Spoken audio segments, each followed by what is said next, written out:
Every team, every topic, everywhere. This is Believe.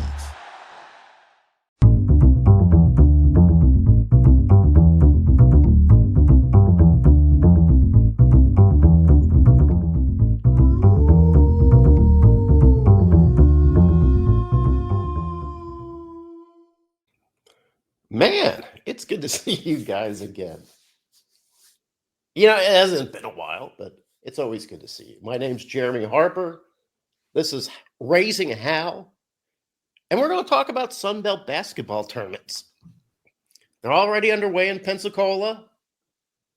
We already saw the first rounds on Monday, or no, Tuesday. Today's Wednesday. Already saw the first rounds. Yeah, but first, I want to talk a little bit about Red Wolves football. Yeah. Coach Butch Jones will soon be evaluating his team for spring practices, and I suspect that much of that evaluation will be focused on defense. We're a little light on defense, guys. Bill Connolly, he's the noted sports analyst. You might follow him on the social medias. He recently revealed that A-State was only returning 26% of its defensive production from last season. And that was before starting defensive lineman Tim Hardeman announced that he intended to transfer. That news came out a couple days ago. It was kind of amusing, wasn't it? He was one of the guys featured in those Red Wolves videos, football videos, where they're visiting business people from around Jonesboro and handing out the schedule poster. Those videos were cool, by the way. I really enjoyed those. Less than a week later, Hardman is peacing out. Very productive lineman for us. It's all right. And that's just the way the business works now. Who knows why Hardeman's leaving? I mean, you can guess. Maybe it's an issue of money. Maybe he, I think this is his graduate. I think he's already graduated, maybe. Maybe he's just looking for more academic opportunities somewhere else. That sometimes happens. I get it. Best of luck to Tim Hardeman, though. One look at Butch Jones's transfer portal moves shows that he recognizes that the talent deficit lays on defense, though. He's all about the recruiting at the high school level, and he does a great job doing that. He's also pretty good at recruiting at the portal level. And if you look at the portal level, you can see where Butch Jones is saying, hey, wait a second. We need some experienced hands right now, and that's on defense. 11 new defensive specialists have been added from the portal. 11! Ranging from cornerbacks and safeties, defensive linemen. They're all there. We need them. We don't have a lot of returners coming. Got some guys that had some minutes, sure. We're missing a lot of guys. And we got some big games in 2025, guys. Big games. High-profile games. Coach Jones and his staff have a lot of work to do. Speaking of the portal moves, we got 3 guys from Southern Miss. Yeah. Sunbelt violence is the purest form of violence. One of those guys is Ethan Crawford. He's a 3-star dual threat who I thought was going to take over the Golden Eagles offense last season. I wrote about it. Yeah, they Golden Eagles, Southern Miss. They went with Tate Roadmaker. I think he was out of Florida State. I honestly thought it would be Ethan Crawford. I didn't think he'd start the season. I thought he'd eventually take it over. He's the dual threat guy. When you have a young offense, maybe some new offensive linemen, maybe some new guys around you kind of want that guy, right? A guy who can run and throw. Crawford can do both of those. And now he's on our roster. Ethan Crawford, former 3-star guy. A 3-star out of high school and a 3-star transfer. I guess we'll see how Crawford fits with Jalen Rayner and Josh Flowers. That's a pretty good quarterback room. The highly touted Josh Flowers, Jalen Rayner, the seasoned vet. Crawford coming in, maybe putting a little pressure on both of them. It's a win-win. It's getting close to tournament time, guys. I'm not just, conference tournaments, but the tournament, which means Bet Online has all of your hardcore odds, data, and betting lines you need to make college hoops even more interesting. Bet Online is also your go-to for the NBA and MLB, hockey, whatever floats your casino boat. Bet Online is not only your most trusted source of gaming, it's my trusted source of gaming. And I'm not yanking your chain, I speak truth. It's the platform I use. Bet Online, the game starts here. Excuse me, got a little coffee belch there. Yeah, I drink a lot of coffee. I'm a different guy pre-coffee and post-coffee. Pre-coffee, kind of quiet, a little cranky, not firing on all cylinders. Post-coffee, a little too loud, a little too talkative, maybe over willing to share.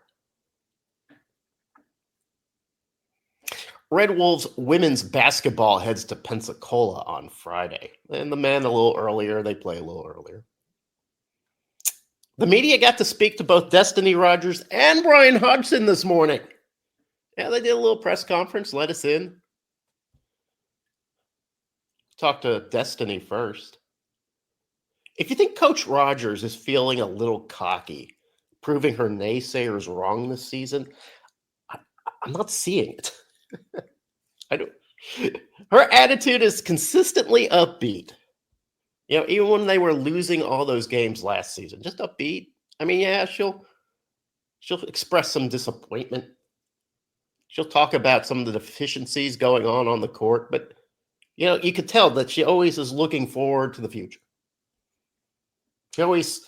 She pushes aside that last bad game and moves on. She just likes talking about her team, says the team doesn't live or die by the three. They live and die by defense, and I buy that. The Red Wolves women play like Greek furies on D. It's kind of an underrated, well, I don't know. Maybe those in the know have noticed it, but we always talk about the three when it comes to the Red Wolves women, right? I like to chuck it up. That's how they get their points in bunches. They got several players who can make that three. But it's really the defense that drives A-State's women's basketball. Yeah, you should watch some of those games. They don't let up. And I guess maybe that's part of that 5-in, 5-out strategy. Always have fresh bodies on the floor to provide that pressure. Yeah, it works. I asked her, I said, what's the difference between this team and last year's team that had some stars on it? And she gave a thoughtful answer. She was like, listen, we relied on Izzy a lot, Izzy Higginbottom, now with the University of Arkansas. She said, I'm paraphrasing here, but what she was saying is when you have the one person that is your go-to, it just makes it hard to win games. It does. Ask Southern Miss. They got their go-to. Then a Jay Harris, right? They didn't win many games. They only had the one go-to. Yeah, I know they had Curbelo and Alvarez. It's really just the one guy. Arkansas women's had the talent on the team. They didn't have the synergy. They didn't have the depth. They didn't have the balance. They have that this year. And that's what she said. She said, hey, listen, we don't have the go-to person on the team. We have a myriad of players that can make plays. That's what she said. And that's the difference. She also said she likes James Madison. She says, we asked her what makes him so good. And she says, you know what, James Madison, they don't beat themselves. Well, that's probably true. They, we were talking with Shane Metlin on Funbelt Podcast. And he tried to say that there are times when James Madison is rattled. I kind of laughed. I said, yeah, these women on James Madison, they're not rattled. They're just a good team. Well coached. Big. It's the bigness of their players that's going to be tough for Arkansas State to overcome should they meet James Madison in the final.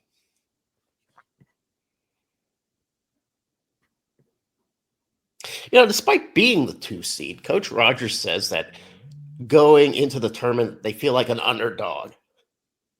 And that's fair. That's a good reason. James Madison's that good. They are the underdog. They've been the underdog all season.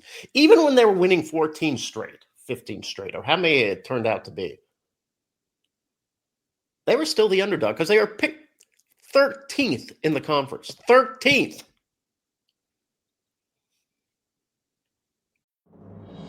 This episode is brought to you by Progressive Insurance.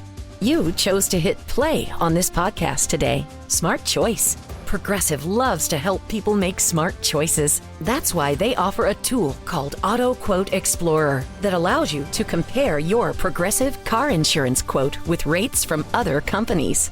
So you save time on the research and can enjoy savings when you choose the best rate for you. Give it a try after this episode at Progressive.com. Progressive Casualty Insurance Company and Affiliates. Not available in all states or situations. Prices vary based on how you buy.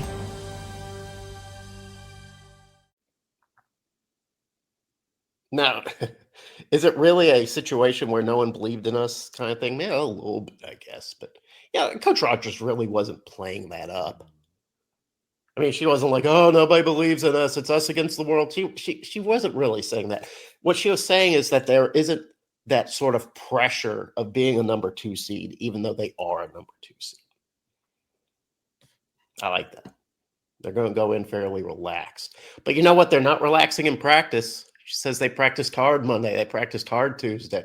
She said that normally, I think last year, they went to Pensacola. They got there a little early, enjoyed themselves, had a little beach time. That's not happening this year. Yeah, team dinner and some practice. That's it. It's all business in Pensacola. Over on the men's side, the Cajuns and Golden Eagles survived the Diggstown division last night. They moved on to the next round, which is tonight. No rest, no mercy. Neither team looked very great last night. I'll admit it. Neither team looked great, especially Southern Miss and Coastal Carolina. They did not look sharp. It was like pretty much whoever was going to have a run at the end was going to win that game. And Southern Miss did. They were favored by 3. They won by 3. Well done, Bet Online. You got that one exactly right. Anyway, no one looked good. I tell you what, those Coastal Carolina bigs, they look kind of good. They got a couple 7-footers, a couple other bigger guys, clog up the lane. Got a guy with a mustache. They played well. They just didn't have enough outside shooting, right? You got to have a mixed, especially when you're in the tournament. You got to dominate the paint, but you also have to have that perimeter game. Meanwhile, Cajuns and ULM, they had a little something extra. They had a little extra heat between them, right? Because they're in-state rivals. They could have just sort of sloughed it off. Hey, there's really not much of a chance of us going very far in this tournament. Nope. Those guys duked it out. It was entertaining. Went to overtime. Warhawks lost in their usual fashion, making a goofy mistake. led to a jump ball possession arrow. Cajuns run out the clock. Cajuns win. So we spoke to Coach Hodgson today. And I'll give you the Reader's Digest. I'm not going to give you, all the direct quotes. He's keeping the team busy on the practice court, though. Just like Coach Rogers. He thinks Isaiah Nelson deserved better from the all-conference voters. He thinks Joe Pinion should have been given more consideration for best newcomer. He agrees with our friend Kara Ritchie that Terrence Ford got screwed. And I agree with all of that. Hodgson says that A-State gets punished because they're well-balanced, and I'm inclined to agree. You remember Syndrome from The Incredibles, the villain, the guy with the big hair? Invented a lot of superpower stuff, so he had superpowers. He said if everybody is super, then nobody is super. That's kind of where the Red Wolves are right now, right? Got too many supers on that team. Too many guys, too many go-to guys. So then who stands out? Guys who are the only guys on their teams. I'm not taking anything away from the first team guys, or even the second team guys. I'm not taking anything away from those guys. They were great. But I'd stack up Arkansas State Red Wolves with any of those guys. Anytime. Last thing. We'll stick with basketball. Coach Anderson. Where am I? Is this 2019? Coach Hodgson addressed his popularity amongst pundits who are bandying his name for high-profile jobs next season. I think the latest I saw was Florida State. Sure. Listen, if your coach is mentioned in the carousel, then your coach is just having a great season. Coach Hodgson's having a great season. 22 wins. I say 21 because one of those wins was against Lane College. Plus 20 wins. Let's call it that. Plus 20 wins. Really resurrected Arkansas State basketball from, I wouldn't say ashes. I would say the stuff beneath the ashes. So, yeah, he's going to be mentioned. People are going to bring up his name. He's played some games on ESPN now. People know his name. It helps to have that affiliation with Nate Oates. People know his name.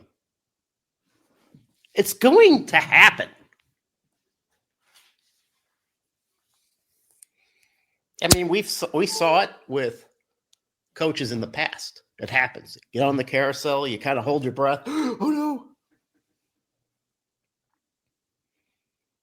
He's just having a good season. That's all it is. Anyway, Coach Hodgson mentioned that he had just signed a contract extension with Arkansas State and that his allegiances lie in Jonesboro. He said he wouldn't even sign the extension if he was considering a move, and that's fair. He did sign the extension. I doubt if Jeff Puritan had a shotgun up to his head. Sign this extension, boy. Sign it. No.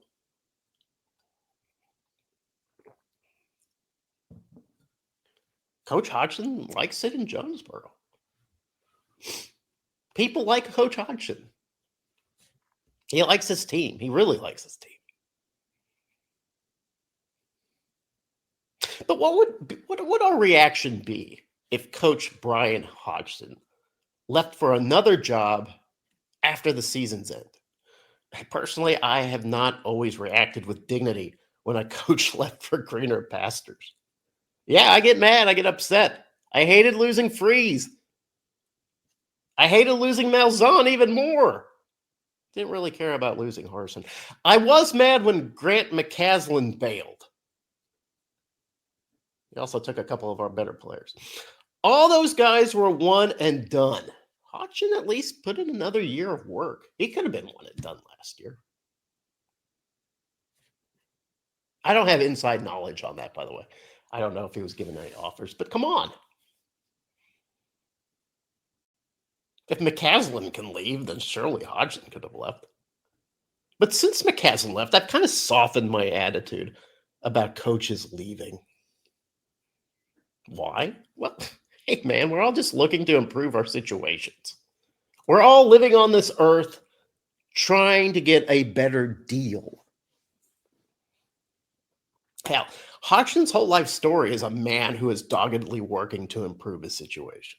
I'm not going to go into his life story, but it's hard scrabble. And he's just clawing his way up. That's the American way, right? When we talk about, hey, pull yourself up by your bootstraps, that's where Coach Hodgson has his hands. That's where his big fists are squeezing. He's squeezing those bootstraps and he's pulling himself up. If somebody should back up the Brinks truck onto Coach Hodgson's nicely manicured front yard, who am I to raise my chin to that? I wish the same would happen to me. Back it up. It's a little bit more than that, though. It's not just, hey, if somebody's going to get a better deal somewhere, then best of luck. That's not quite the attitude here. Hodgson has proven something to us. He has proven that Arkansas State can field a competitive basketball team. We can do it. Is it hard? Yes, but Hodgson gave us a blueprint. This is how you do it. Before Babe Ruth hit 29 home runs for the Boston Red Sox in 1919, the major league record for most homers in a season was 14 by fellow Hall of Famer Nap LaJoie. LaJoie? I never knew how to pronounce that. No one's ever said it out loud. That's an actual fact. No one has ever said Nap's name out loud. He was one of those guys, 1900 guys, right? Turn of the century guys. But that was the record, 14. 14 home runs before Babe Ruth hit 29. The next season, Babe Ruth hit 54 dingers. And that became the standard. People were like, oh, a man can hit 54 home runs, and maybe more guys can hit 54 home runs. And then what'd you get? You got the Lou Gehrig's of the world, the Hack Wilsons, the Hank Greenbergs, all those guys came out of the woodwork, started hitting home runs. Mel Ott.